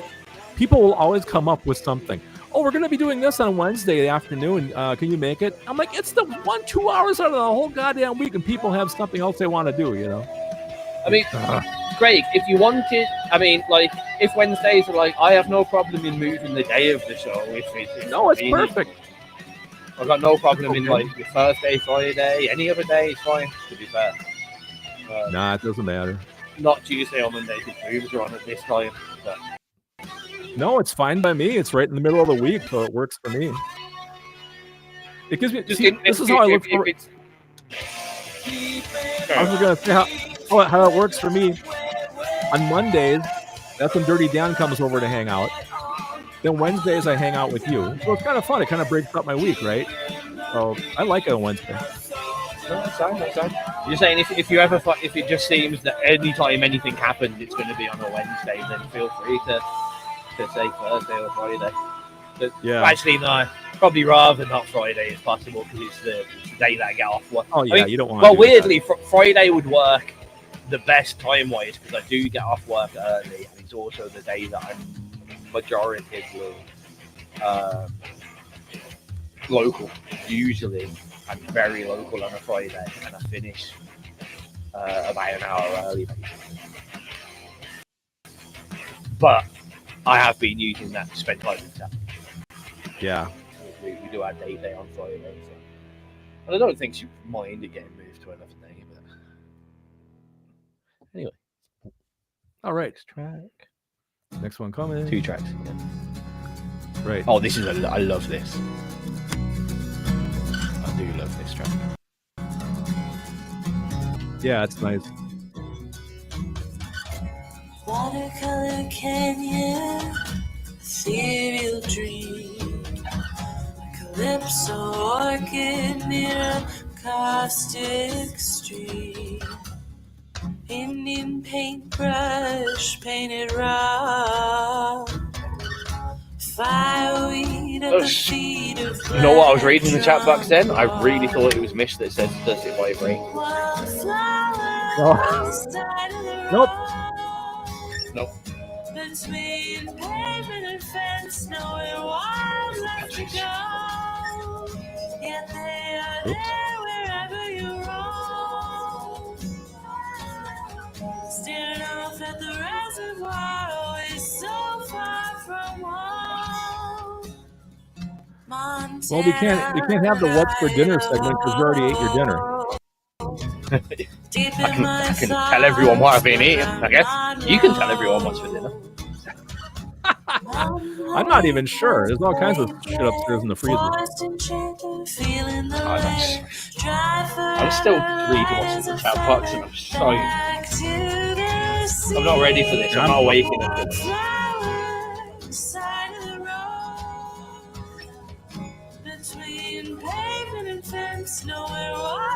Now, see, Wolfchild's being serious now. All the money to fund the art music comes from the artist. Damn right. I get no grants from anybody.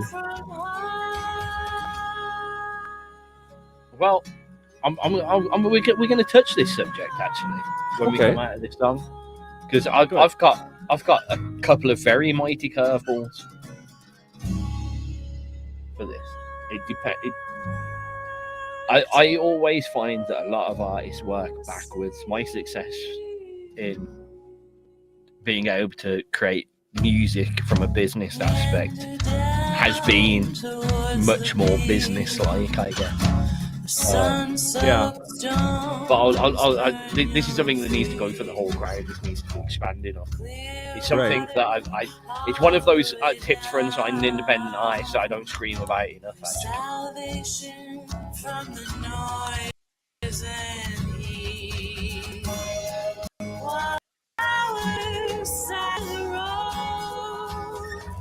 Between pavement and fence, nowhere wild left to go. Yet they are there wherever you roam. Oh, I'm going to enjoy talking about this. Staring off at the reservoir. Good. So far from home.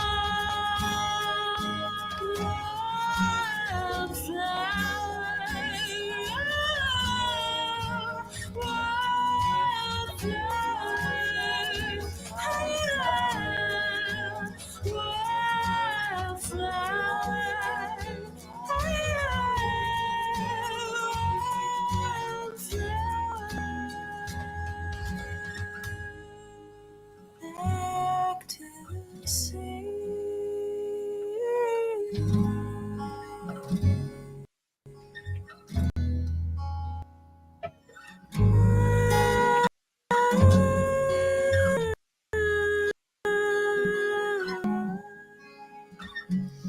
State of America, Craig. That was Wildflower from Cat Yvonne, and Keeping the Peace before that, the remix from Sugarcane Hangover here on XRP Radio. Now, I want to touch something in the chat box. We were going to be a little bit more random, but Wolfchild said something that is well known and not entirely true. So, Wolfchild, being an unsigned artist means all the money to fund the music comes from the artist. And in a nutshell, I guess if you're just going to go for the straight paper facts of it, you know, if you want to buy a new guitar because you're a guitarist, you have to find the money to buy the new guitar. Don't get me wrong. I puzzle you this, my friends. I don't know if many people remember. In fact, there's only going to be 2 people that might even closely remember the start of this when I was to release the Tizz EP. I used a lot of different ways to get that paid for in advance. So I had a vague selection of music that I'd put out very unfinished on XRP Radio, things like Bass Piano, Still Smoking, Knife Edge, Controlled, those kind of tracks. Right, and they're all in various stages of slight unfinishedness, and a lot of people were like, "You need to go and make an album," and I didn't want to. And the people were like, "You got to make an album. I can't afford to. You need to make one." So what I did is I sold the album that I hadn't, basically. Okay. I sold. I think it was initially. I decided I needed at least £800. And I think I sold 100 copies for £8, as I remember. This is so long ago. Which then gave me some of the funds that I needed to get a few little bits that I wanted to get. I mean, I did have some home studio, and that was initially got for me. And all of the stuff back then initially that was bought for me. So I was working on a Mac that was a birthday present, you know, that kind of stuff. I was working in a bar and managed to buy myself some audio interfaces and stuff. I was lucky with a few extra bits because we were doing other work and stuff. So I'd grown up and got a few bits and pieces along the way. But I used I think I used a Kickstarter. Or no, it wasn't Patreon, it wasn't Kickstarter, it was something like that. It wasn't GoFundMe. But I used one of those funding platforms to put it on. And therefore everyone that had donated money had various levels of so like, you know, everyone donated the £8 and they got the album when it was done, and there was a contract in place that made sure that I had to do it by a certain, and it was, you know, properly done. That was a massive bonus for me, because throughout that whole period of getting the funds together, you can still write music, can't you? You can still get parts for your full album together. You can still do the creative work amongst your normal job, whatever you're doing there.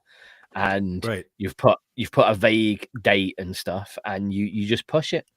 And you see if people are interested in it, because okay, if you're going to do it anyway for a labor of love, you want to make an album and spend money on it for the labor of love side, that's entirely up to you. But if you want to see if your band's worth something and you can make a business out of it, you've got an instant way of gauging whether you should write this album or not by saying it's going to cost me £800, so I need at least £800 worth of sales. You can do that in advance. And an independent level, realistically, once you've got your songs together, it's quite quick to do the recording, production, and all that kind of stuff in an album, especially if you're doing it off your own back in your own studio. Craig's a great testament to how quick, after you've got your idea together, you can pull it down on paper and have it ready to listen to.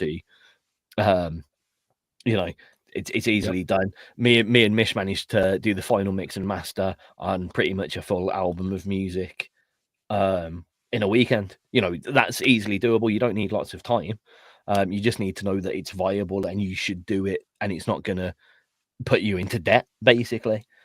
So you can use a lot of stuff like that along the way. Pretty much all of the music that I've put out, I guess I wouldn't consider that it'd cost me money to do that. Lots of man hours. If you're going to talk man hours and add that into your expenditure, then millions of pounds in debt with myself. Yeah. If I was to I could probably get an employment tribunal as I'm wasting. Right. However, Oops. I really do want to say it's not just an independent artist. It's not completely self-funded. There's so many different avenues that you can go down. It's a little bit of effort. You got to put it together. You got to come up with a concept. But you can do things as little as pre-orders and saying, I had a lot of people turn around and basically force me into making an album. So I turned around and went, well, if I've got to do this, you've got to buy it and prove that you're going to buy it. The good thing with a lot of these platforms is then they won't take the money unless they've hit target. So it basically goes into hold. And if you haven't, say 100 people and then 99 people of those people complain saying they haven't got the album yet, they'll just get it all refunded. Yeah. It's genius. Yeah, it makes works. sense.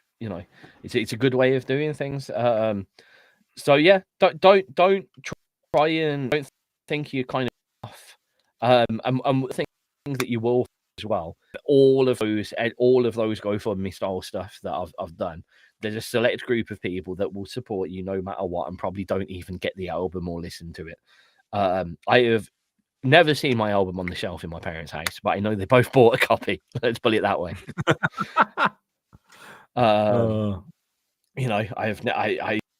I've seen my parents or heard my, your dad told me to listen to your track the other day. No, nothing like that. No. But they've done that. They've bought a thing. My dad's bought XRP merch, so he's got his own Pete Bogman t-shirt, XRP t-shirt and stuff. Right. So, that support is there, undeniably. Back to the support thing from the start. But yeah, never think that you're completely allow yourself to think of your music as a business if that's the direction you want to go in.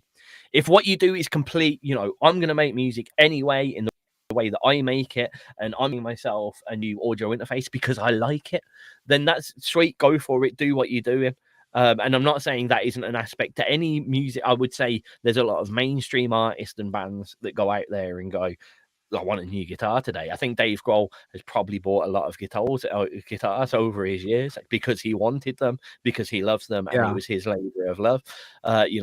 I reckon, to be fair, if he was told that they needed a specific kind of electric violin for a specific track, he'd get it through the band budget or through the record label or whatever. You know what I mean? But so there is an aspect of that. Even if I was a producer or a musician, in a company, I would still want my own Mac at home to be able to do the same stuff on in my spare time. Make sure that you know that, but never be afraid of looking at your stuff as a business if that's what you want to do. And sometimes it might be worth doing it just once, right? To see it as a it gives you a little bit of a kick up the backside. I mean, I remember with my very first kind of funded campaigns, I may have only made like £100, but for me that was people have parted with £100 so I can make this track. Wow. That's Yeah, I get that. That's a cool thing. It might be a tenner, it might be 10 people have chipped in £1 each. But that just so happened to buy the lead that you're missing at the moment that you needed to, you know what I mean? I know exactly what you mean. And I've seen this. This is another thing that a lot of people have done. They've turned around and gone, we're in the middle of making, something of like this. We're in the middle of making an album. Our main Mac has crashed. We've got all the files still, but we need a new Mac. That Mac's going to cost $1,500. For everyone that donates to get us a new Mac so we can finish this album, we'll get the album for free and a t-shirt, and they'll get it before anyone else. Right. You know what I mean? So and they may have donations from £1 and they may have donated, but they've made the 1,500, which has allowed them to give that album out for free at no cost to themselves, and they've got a Mac to continue working the rest of their stuff on. And that's a way to really find out as well, people really want to hear that next thing as well, because they've paid for it for you to be able to do it. Right. There's loads of little different. I mean, you can be super creative with some of the stuff. But allow yourself to don't just sit there, right, and spend loads of money on all your stuff and then just pull it on Spotify and Apple Music and Bandcamp and sit there and just watch the 79p's and the 2p's from Spotify flow in, and look at that towards the next budget of your next piece of music, because that it does look miserable if you look at it in that manner. Don't do it in that way. But yes, try and reach out and look at the places where you do have listeners. If you're seeing a lot of listeners on your Spotify or stuff like that, and find a way to reach those people, and then see, do something. Start always cheap. See if you need £200, just get one track professionally mastered next time, or something like that. Yeah, slowly work your way through it, because you know what? There's nothing wrong with grassroots style and DIY music, right? And people may still purchase or listen to that music on Spotify, and you'll get your stream rates and you'll get your download purchase money, as it were. But also, you're allowed to turn around to yourself and go, okay, people like what I'm doing, but it don't need to be mastered. People don't want it mastered. It's perfectly good as it is. It's listenable to. There's no need to go that massive level. It's almost like buying yourself. I hate it when people do this. When people buy like a Power Mac or a MacBook Pro just to do their emails on. Oh, it's overkill. You know what I mean? It's overkill for no point.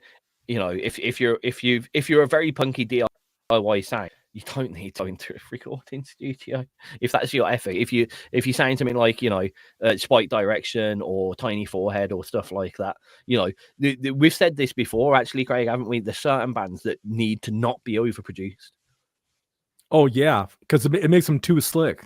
You don't want that. If you're going for a certain rawness, you want to have that rawness as part of your music. You don't want to make it polished. Then it takes all the aggression out of it. All the excitement. Definitely. Whenever I use DistroKid, right, when you go to master, they have their onboard mastering software. Well, here's what your song could sound like using our built-in software. 9 times out of 10, it's louder, has a bit more treble to it, and that's pretty much about it. And they want $10 to do that for you, and they're like, no, I don't need that shit. So let it go the way I mixed it. It's because there's a very simple algorithm to get stuff to sound similar to a radio or a stream feed. Stream feeds, funnily enough, use very similar auto equalization as a radio, your typical car radio sounds like, weirdly enough. So it's a thing that a lot of ears are very tuned into. So if your track naturally doesn't sound like that, if you just make it sound like that, it's the age old thing of play it enough and you recognize it, and then play it even more, and you learn to like it almost. The age old saying of, oh, that one grew on me. I hated that at the start, but it grew on me. And it is just due to repetition of play. But the same goes not just for the kind of lyrics and chords in a song, but it also goes for the actual tone of something. If you ever put on I don't know, this is a bit of a niche question, but if anyone's been in a studio or mastering or whatever, and you've put on one of the engineers, like, their fancy headphones that they've had designed for themselves, or like really expensive headphones that have a very specific audio setting to them, and you put them on and you're like, I'm not enjoying this, it doesn't sound right because it's not my headphones, it's not what I'm used to. It sounds a bit off. And you will see a lot of studios turn around, or actually I've heard quite a few decent producers will turn around and go, bring a way to listen on your own most natural medium, whether that be off your phone, in iPhone headphones or whatever, so you have the ability to reference the track as it's going on. I'll just bounce off that quickly, I want to go in the other room, listen to it on my iPhone headphone, and you will know what you're saying. And quite often you'll be working in a suite with a mastering agent, and obviously it is sounding good because it's on his big fucking speakers and it sounds great and he's got it set to how he wants it, and then you take it home and all of a sudden everything's different. Exactly. Well, you got to try to mix and master for what I think your majority of your people are going to listen to on, because I figure usually headphones or earbuds is probably 99% of what people are going to listen to your stuff on. At least I think so. I'd say so. I mean, I always multi-reference, always will. I will listen on a various group of speakers. Mish is in the chat box at the moment. He's been privy to my, so every time we finished a track, pretty much, well, almost finished a track, it would go on every speaker in this whole house. We'd listen to it on my phone, we'd listen to it on my TV, we'd listen to it for a stereo pair of media speakers, we'd listen to it on a mono speaker that I've got set up specifically in the kitchen, so it's just a one-side feed, so you can listen to it in that manner, see how the stereo split is pushed together in a mono feed, and then go back to the studio, make adjustments, and then keep going round. So, like, because you don't really want it, I would say produce to the medium if you haven't got time and you haven't got the ability to do multiple things. But I mean, correct mastering, in my opinion, for tonality's sake, is you're literally turning the bass up and down because you put it on one speed and it'll be like, there's not enough bass on the headphones, so we need to up the bass range, but you need to make sure to not push up anything that the headphones are the bass range. So like my KRK Rocket speakers have a much higher frequency response on the low end than my iPhone headphones. So you want to make sure that you're only pulling up the right area of frequency in that the iPhone headphones respond to. So when you go back to your KRKs, all that low end stuff hasn't suddenly come up with it as well. So you're constantly going to and back and to and back and to and back and to and back. I think that's in my personal opinion, the best way to do it. So don't master it for your main speakers and then go into another room and listen to it on headphones, and then just remaster it for headphones, and then go into a car and then remaster it for a car. You need to go through and take mental notes of, okay, it's not loud enough on this here, and then go back and process all of that to that one track, be it the bass track, or be it a snare, or be it try and process all the different little bits that you've got for that in that one thing. Otherwise, you're just going to end up having it best for whatever the last thing you've mastered it to for. Whatever's the last on that list. If you do it, I'm going to do it in the car, and then this, and then this. Whatever the last one, it will be perfectly mastered for, and you'll have lost a lot of the work that you've done before. It doesn't make sense. I'm saying mastering over them, but all mixing and mastering, should I say, not just mastering. Yep. I agree. Well said. I spoke for way too long there. We've got 2 tracks left. We've got to say goodbye. We probably do have to say goodbye. We might have to go 2 minutes over here. Well, there goes dinner. Oh, yeah.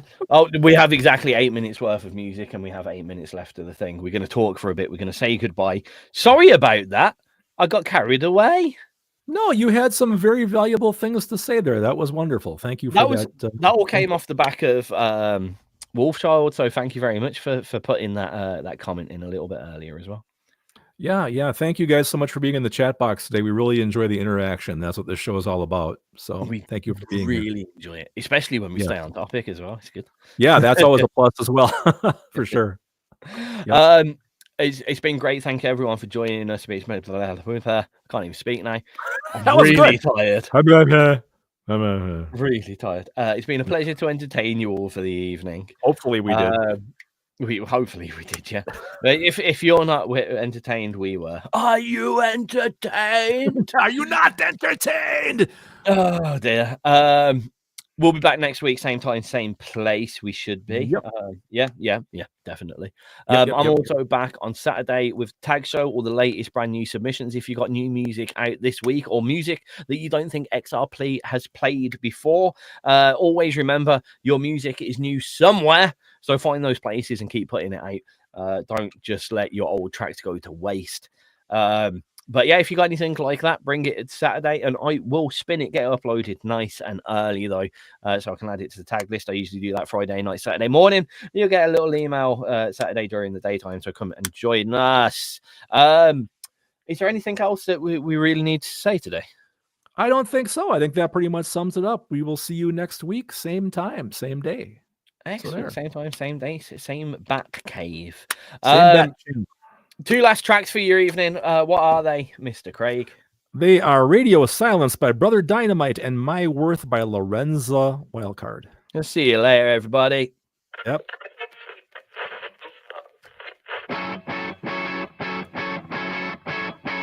Oh, sorry about that. I kind of took over the last 20 minutes. Oh, man, you were great.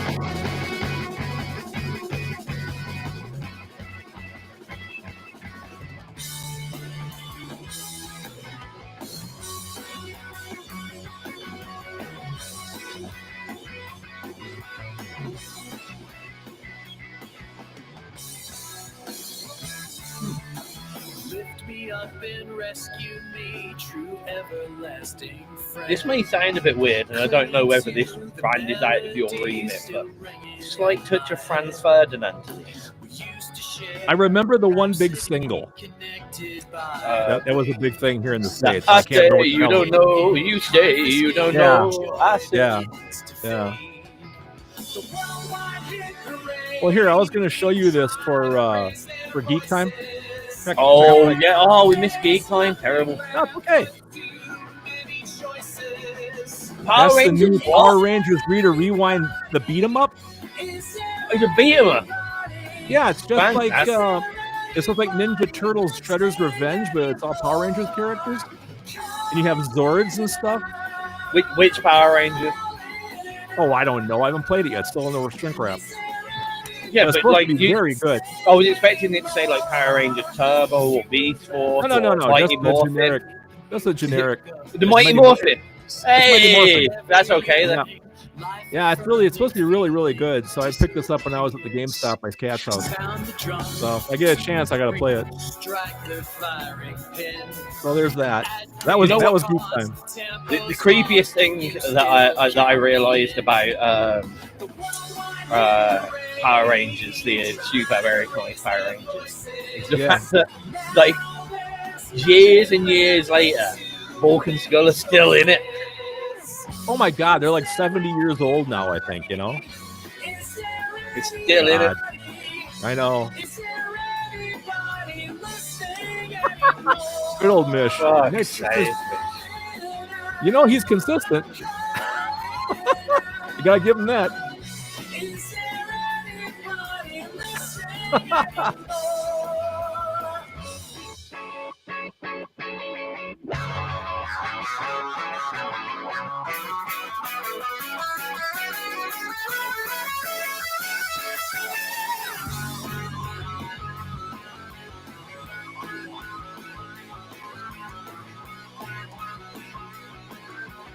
So when I find these old songs out of the database, do you remember most of them? Or do you go, oh, I remember this song? Or some not. There's some old ones that we won't have played still. I mean, you got to bear in mind that back then we had even less DJs when we started. Yeah, that's true. So, what year in the years, if you know, actually to be fair, 2016, 17, there's probably quite. Fuck, we've got 10 years worth of music on this thing. I just realised. Sure, it goes. I'm trying to think of how far back it goes. It's the earliest, 2015. Yeah, I'll have to go back farther. So 2015, 16, 17, we had quite a few DJs on, so we got through quite a lot. Yeah. 17, 18, 19, 20, 21 specifically. There's probably loads of shit in there that we haven't even touched. Oh, I remember. Yeah, Tuesday nights was the place to be, man. Tuesday nights was really busy. Yeah. It was the only show that did it every day. Are you gonna work? Yes.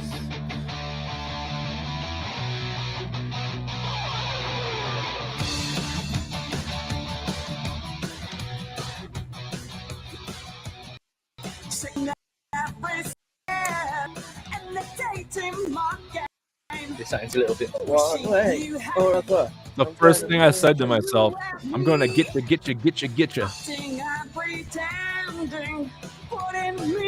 Know where they got me with this when they started out? They ran their pick down the strings. You gotta go. Gotta do that. That's rock and roll.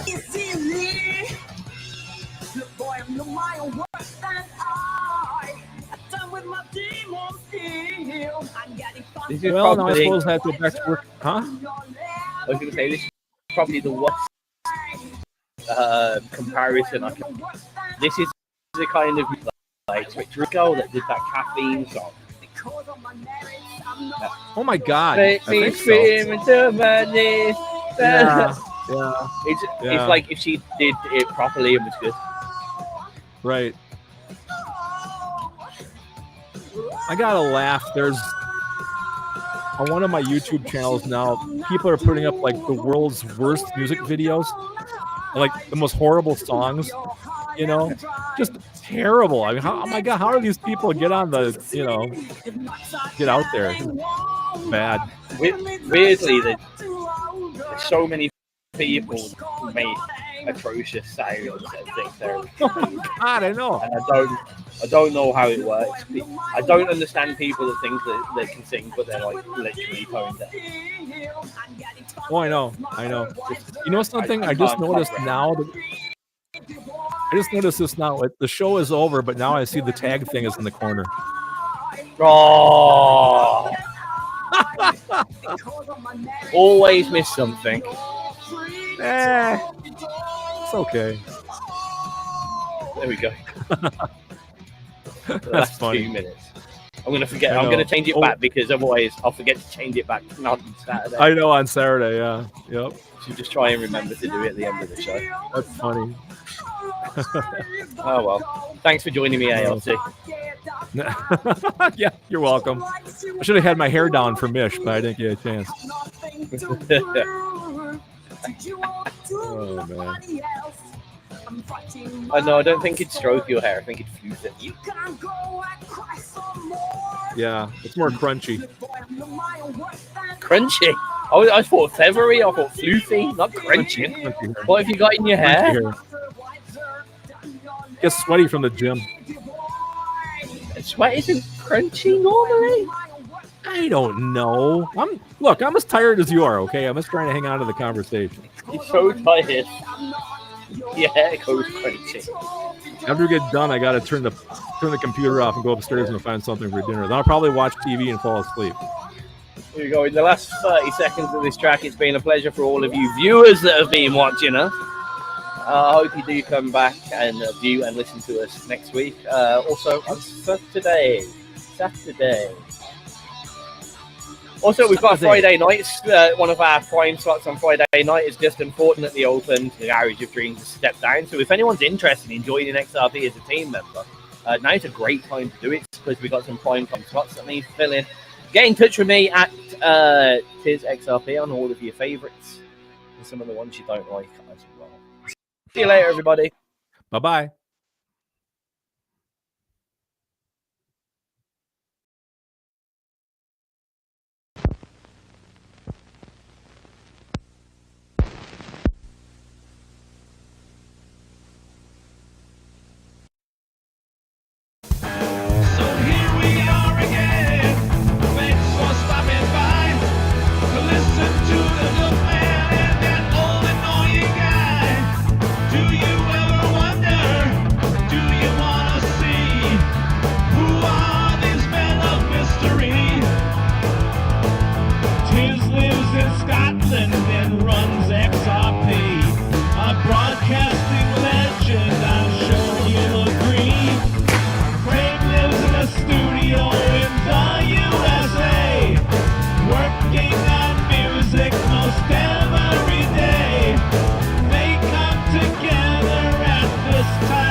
to the grave.